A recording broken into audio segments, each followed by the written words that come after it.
Why the Boston Red Sox window of contention is right now.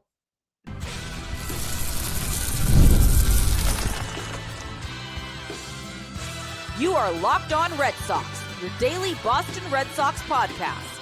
Part of the Locked On Podcast Network, your team every day.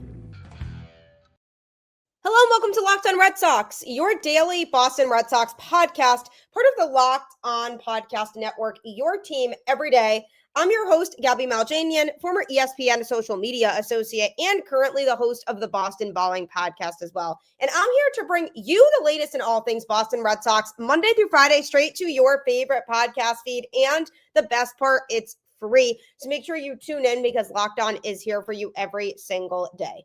Today's episode is brought to you by FanDuel. Right now, new customers can bet just $5. And if your bet wins, you'll get $300 in bonus bets to use across the app. Download the app today. Happy Monday. Welcome to the show.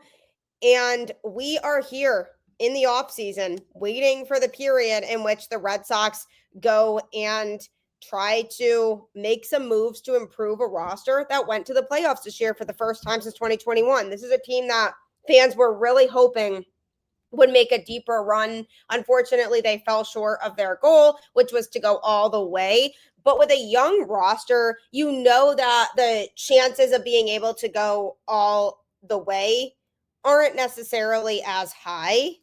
So what do the Red Sox need to do to expand on their window of contention? Their window of contention is right now. They have the chance to build something very, very special in the next couple of years if they do things the right way. Why is the Red Sox window of contention right now? Because they have a solid young core that now has experience and has gotten a taste of what it's like to play in the highest of pressure situations. So with a team that's believing the window is here, they have their ace in Garrett Crochet. He's just a dominant starting pitcher who should be the cornerstone of the rotation moving forward. If you have an ace who's on the younger side that you have locked up long term, that is a key piece for your window of contention. Now, the con to that is that he may struggle to carry the rotation by himself without another proven arm. So yes, you love having Garrett Crochet as that number one, but that's a lot of weight for him to put on his shoulders. The Red Sox need to go in and add a number two starter there. So that's work that needs to be done. And there is work that has to be done, but this is a team that right now is in its window of contention. Why? Because of another player in Roman Anthony, who's clearly a franchise player and a foundational piece for the offense. This is a team that relied heavily on his offense to the point where once he got hurt, things went downhill for the Red Sox offensively, and they were just having a lot of trouble scoring runs. So it really shows how important to the Red Sox offense he is. The con of that is that his absence recently exposed a major lack of offensive depth, and the team has to be wary of over-reliance on him because it's a lot to put the weight on one kid's shoulders to be able to monitor and perform for the entire offense. Now, the thing with the 2025 season was that Trevor Story was having a really good season, so you felt like it wasn't all on Roman to be the one to come through and be the guy who's monitoring the offense and making sure that people are maximizing their ability. And you had Alex Bregman off the field who was able to do that for this team in 2025 and be able to point out how guys can improve. But you can't rely on a young player to, for one, be able to mentor other players while he's also still trying to establish himself in the league. The Red Sox have extended him, so hopefully he can go into the 2026 season with some newfound confidence. But again, revealing a hole in the roster with not enough offensive productivity. Alex Bregman is another pro to the Red Sox 2025 team that if he stays is part of that contention window and a major part of it too. He's a proven winner and strong defender, and he could continue to provide clubhouse leadership because he has a history of strong performance. So the way that he made a difference on this team off the field is undeniable. No doubt about it. The cons to this is that his playoff performance was underwhelming and the team has a big decision on his contract opt-out. So if he does decide to opt out, do the Red Sox go all in on trying to offer him a lot more money to keep him in Boston, or do they let him walk and try to get more money elsewhere? That's going to be a decision that they are going to need to make. And for a team that's in its contention window now, you want that type of leader on the team.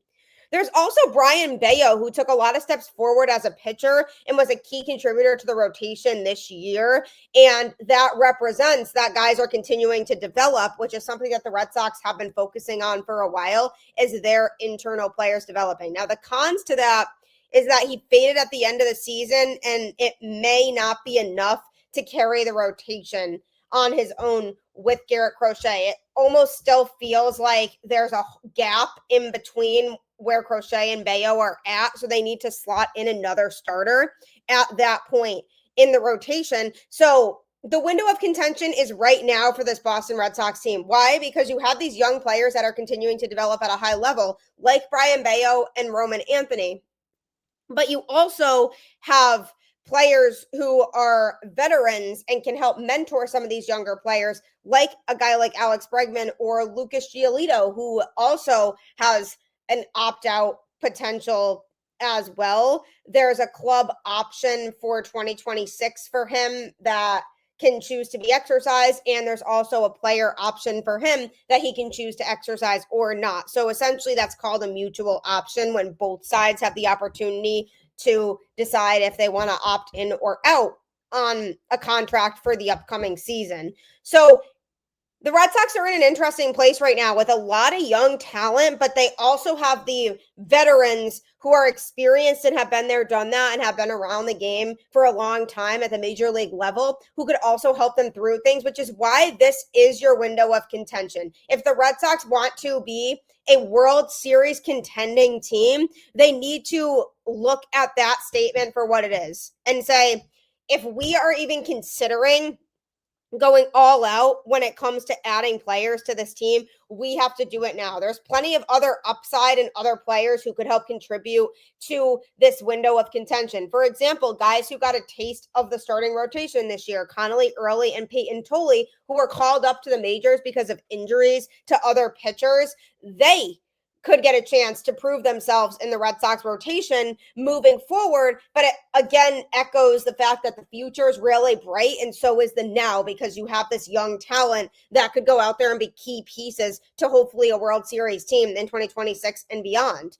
So you want to continue to develop those types of players, and you want to give them the tools to be able to succeed. But simultaneously, while you're doing that, you want to continue to add the veteran proven pieces around them. And that's the part that the Red Sox haven't really gone all out on over the last few seasons, is that second part of it, going all out to acquire the veterans that are proven to surround their young talent with. I mean, that's essentially what teams like the Dodgers did. The Dodgers didn't build the team that they have right now just simply from all free agents and trading for proven winners. They do have a lot of guys like that led to their World Series championship last season. They have a lot of guys who have been around and are proven players, but they also have their young talent that they developed through their system.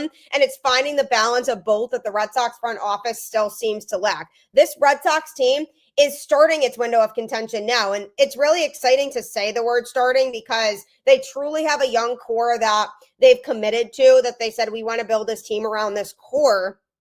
And this is the first time in the last few seasons since they went to the playoffs in 2021 that they've truly had that core that now has gotten exposure to the majors. And I think that's the biggest difference between where they're at now and where they were last year or the year before, is that they're young players who are part of this contention window.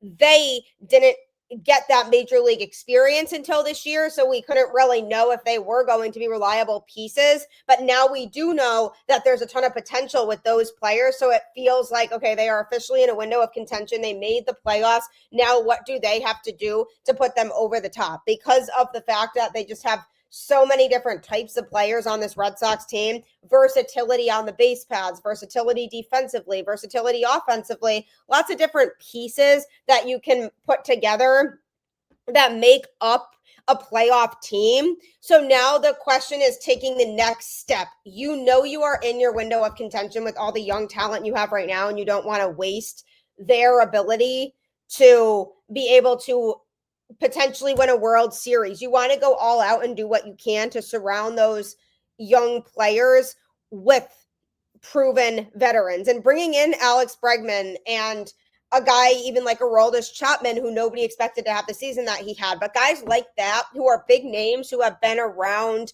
winning teams and in winning clubhouses, those are the guys that you want more of. The Red Sox had a good start to that last offseason when they brought in those players, but they need to bring in more guys like that this offseason. By them bringing in more veterans to couple with the young talent they already have, that is a World Series contending team, because you do have the mix and they can still focus on developing their players internally, which is something they've always valued and always wanted to do, especially in the last few years. But they're also being pushed to the next level by veterans. So the window of contention is now. So go out and treat it as such. And what exactly can the Red Sox do to maximize that window of contention? The NFL season is here, and FanDuel has an offer you don't want to miss. Right now, new customers can bet just $5 and get $300 in bonus bets if you win. That's right. Pick a bet, put down $5, and if it hits, you'll unlock $300 in bonus bets to use across the app. I love FanDuel because it gives me so many ways to play. I've built parlays, tried player props, and even followed the live lines during games. So what are you waiting for? Visit FanDuel.com to download the FanDuel app today and get started. You will win lots of money if you just download the FanDuel app now. I know so many people who started using it on a whim, and now they bet on it regularly because they're seeing the benefits to that and that they're actually winning money. So that can be you too. The Boston Red Sox are in a window of contention. There's no getting around that. They are in a window of contention because not only did they show that they can make the playoffs, which they did for the first time since 2021, despite the fact that they had a lot of injuries, but they also have a good combination of young players and a few veterans on the team that can be good mentors to the younger players. Now it's just about continuing to add to that, because Craig Breslow said the Red Sox are in a window of contention, and it's so true. They've worked diligently for the last few years trying to be patient when it comes to their farm system and getting guys developed internally within the system, which of course is 100% fine. But now that those guys have reached the majors, and you know that your minor league levels have done a good job of prepping them for the majors, now you have to go and get the help around them. And what exactly does that look like for this Boston Red Sox team? In order to capitalize on the window, one of the biggest things that they need to do is improve the starting rotation. They have to add a proven starting pitcher beyond Crochet to provide depth, because of the fact that Bayo and other younger pitchers are still developing, and some are also coming off of injuries as well. So you need to get a proven number 2 starter, because you can't just bank on somebody becoming a number 2. If a guy like Connolly Early or Peyton Tooley ends up eventually becoming a number 2 starter, then okay, great, fantastic. You have an internal pitcher who became everything you needed in a number 2 starter, and that's great news. But that's not the case for any of them right now. They are not number 2 starters. Kyle Harrison also, who got a taste of pitching for the Red Sox this year, those guys are still developing. So you need to allow them to be able to continue to develop without putting that kind of pressure on any of them of being a number 2 starter. So that's where this offseason comes in, and how important it is for them to address the starting rotation and try to find a true number 2 starter to go behind Garrett Crochet, whether it's through free agency or a trade. Do they trade for Joe Ryan? Do they go after Dylan Cease? Those are guys who would be a true number 2. You could take some of the pressure off Garrett Crochet to hold the rotation together on his own,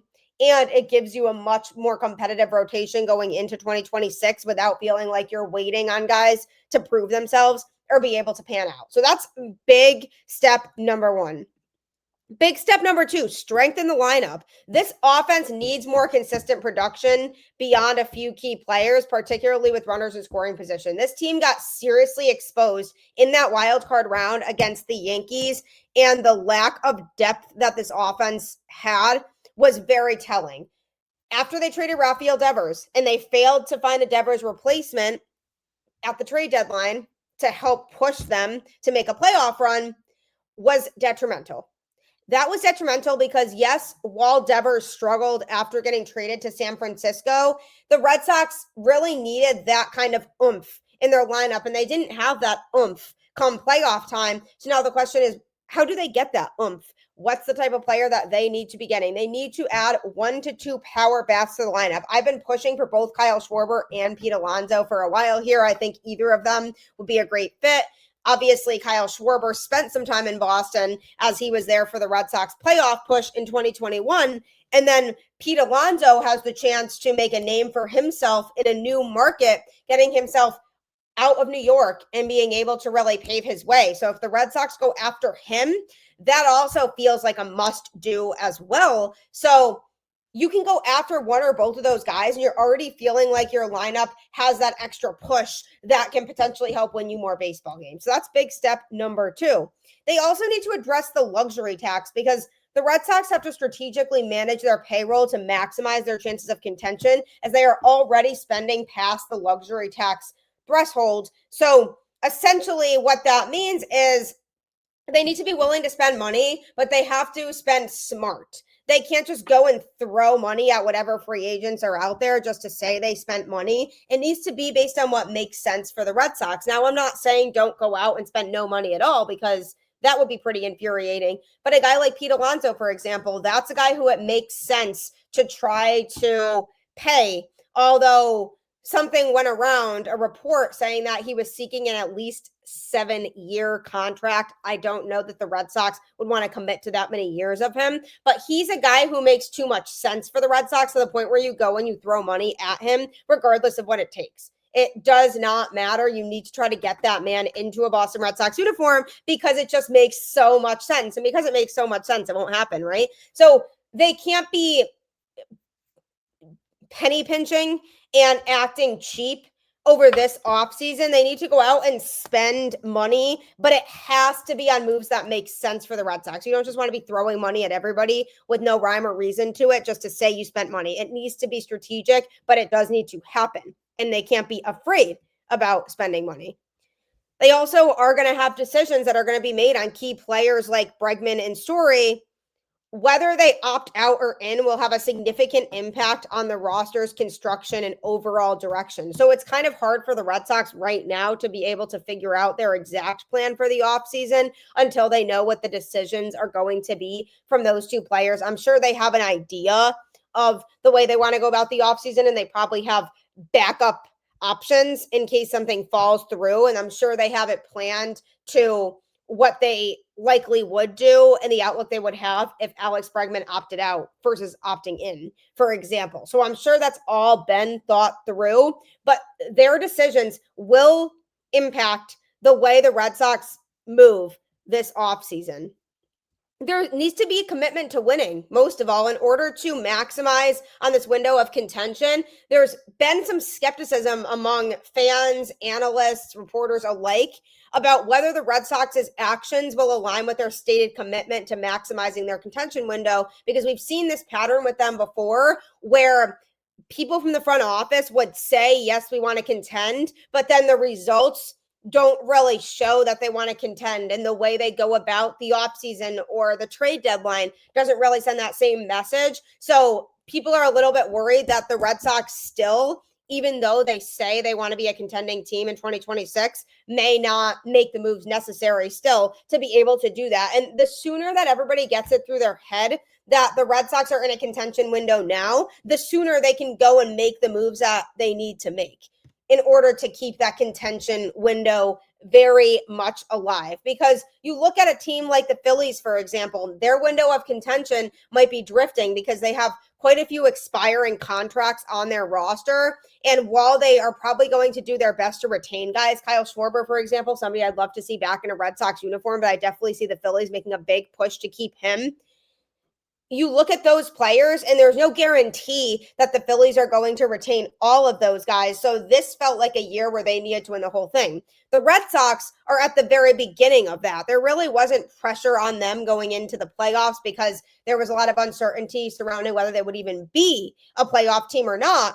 And then they were. The young guys got a lot of exposure, but it's going to take time. And it's actually exciting that the Red Sox are in a contention window now, but they need to go about the offseason as such, and they can't be afraid to go out and be really aggressive when it comes to acquiring the big names that will drastically make an impact on your team. Because if you're the Red Sox, you could go and make some mini moves and say, okay, we need a starting pitcher. I'm just going to take a flyer on this guy.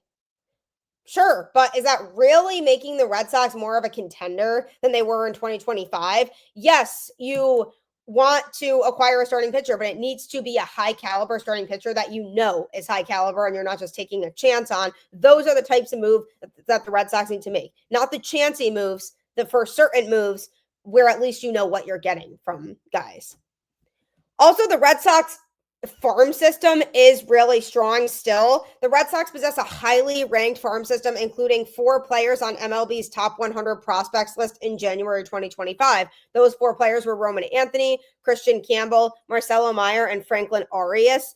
And now, obviously, 3 out of 4 of those guys are with the major league team or were with the major league team at some point during this season, because obviously with Roman Anthony and Marcelo Meyer, they both were contributing later on in the season, but then they both had injuries that sidelined them for the rest of the season. Christian Campbell was on the major league roster to begin the season, and then he got sent back down to AAA. So these guys are expected to contribute, but they need to utilize that to their advantage because of the fact that their farm system is still very strong. They can get rid of some prospects to address areas of need that they need. And they absolutely hit the nail on the head with the Garrett Crochet trade. Now they need to replicate that and not be afraid to give up some of these prospects to address the areas that their roster needs improving on. So hopefully the front office has that mindset too. And while we're talking about window of contention, there are some key pieces that maybe you've forgotten about coming back from injury that also can make a difference on this team. Most people can't name all their financial accounts or even what they're worth, whether it's 401ks, properties, or investments. And when you don't have the full picture, you can end up leaving money on the table. That's why there is Monarch Money. It's an all-in-one personal finance tool that brings your entire financial life together in one clean, easy-to-use interface on your laptop or your phone. Monarch is built for people with busy lives, and it truly helps keep your finances organized and make sure that you aren't going and spending unnecessary money. Don't let financial opportunities slip through the cracks. Use code LOCKEDONMLB at monarchmoney.com in your browser for half off your first year. That's 50% off your first year at monarchmoney.com with code LOCKEDONMLB.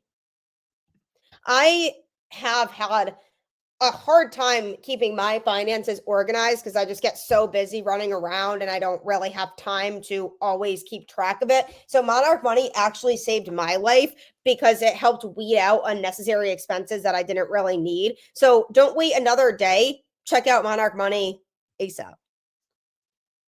What will the Boston Red Sox do this offseason to maximize this window of contention that they are in? I 100% believe Craig Breslow when he says they're in a window of contention now because they do have a lot of the pieces that they need to formulate a World Series contending team. The problem is there are just holes to fill, and some of those holes could be resolved with the return of some key players who had been injured in 2025 and missed all or at least parts of the 2025 season. Now, a big example of somebody who could come back and help save the day in 2026 is Kutter Crawford, who was facing a right wrist subsheath tear, and his expected return is sometime during this season.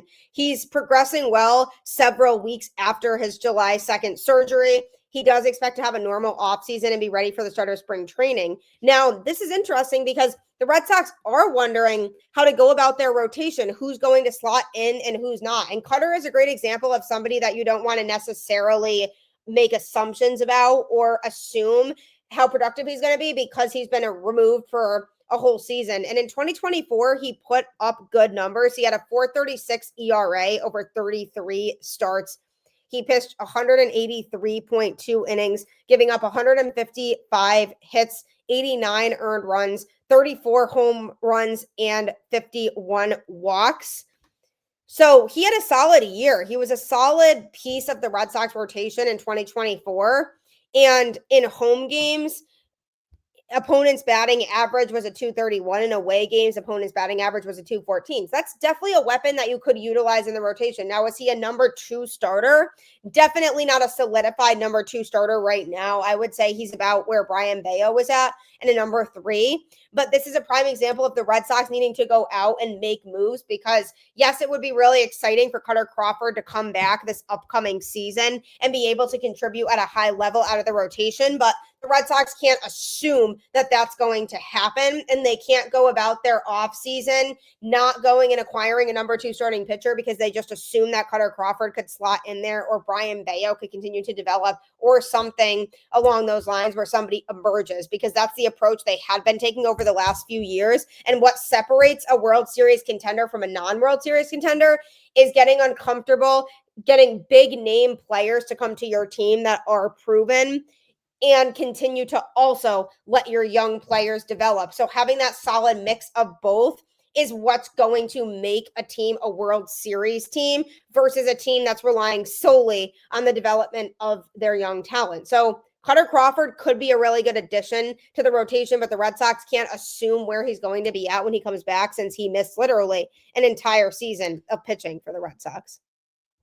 There's also Hunter Dobbins, who is dealing with a right ACL tear. He is actually expected to return at some point throughout the course of this season. The Red Sox aren't overly optimistic that it will be early on in the season. He underwent surgery to repair his ACL on August 13th, and the injury took place on July 11th. So because he had the surgery, it's a long recovery process now, but the Red Sox are holding out hope that he could be a key piece down the stretch in 2026. Because if you think about how productive Hunter Dobbins was, he certainly was a really good pitcher to have in this rotation. So when he went down, it was kind of a big blow. So if he's able to come back later on in the season to help this team down the stretch, that could be really good for a team that now wants to maximize its experience and capitalize on the fact that they were a playoff team. So another player who could help save the day.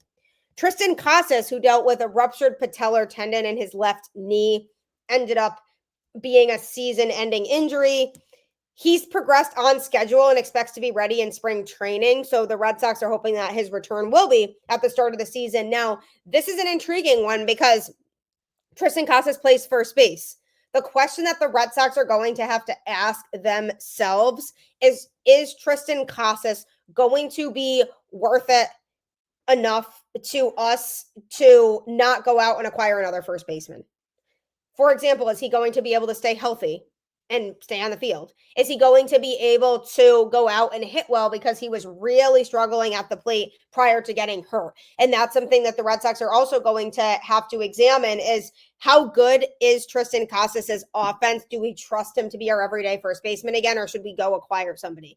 That's a question that's going to need to be asked, and it will also help determine the way that the Red Sox navigate this offseason. But if they do decide that they want to keep Casas around as their everyday first baseman, that's still exciting to think about, that he's coming back most likely, and that there's a steady force there at first base. Do I think they should go out and look for a first baseman? Absolutely, especially with Pete Alonso hitting free agency. It just feels very logical that that's something the Red Sox should be doing, is looking into him, but they don't have to make any decisions on Casas necessarily until later on. But that is a big loss from 2025 that impacted the Red Sox, because then they had to scramble to figure out who was going to play first base and what made the most sense. So having him back would at least be able to provide some consistency there. So then you have Tanner Houck, who likely is missing the entirety of the season. So he won't really be a factor in 2026, but he should be in 2027. He dealt with a torn ulnar collateral ligament in his right elbow / right flexor pronator strain. So a pretty complicated injury in that it's just a long recovery process. He underwent Tommy John surgery and also a cleanup of his flexor tendon on August 18th. So he just has to attack the offseason and the rehab the right way. And they're hoping that he'll stay on track to be able to come back for early 2027 or maybe even late 2026 if we're lucky. So that's another player who, not this upcoming season, but later on, could contribute and could help. And that's the biggest key here. And the moral of the story here is understand that it's your window of contention now. Understand that this is a team that has a shot of going all the way with the right moves made. So go out and make those right moves now to give this fan base something to be excited about.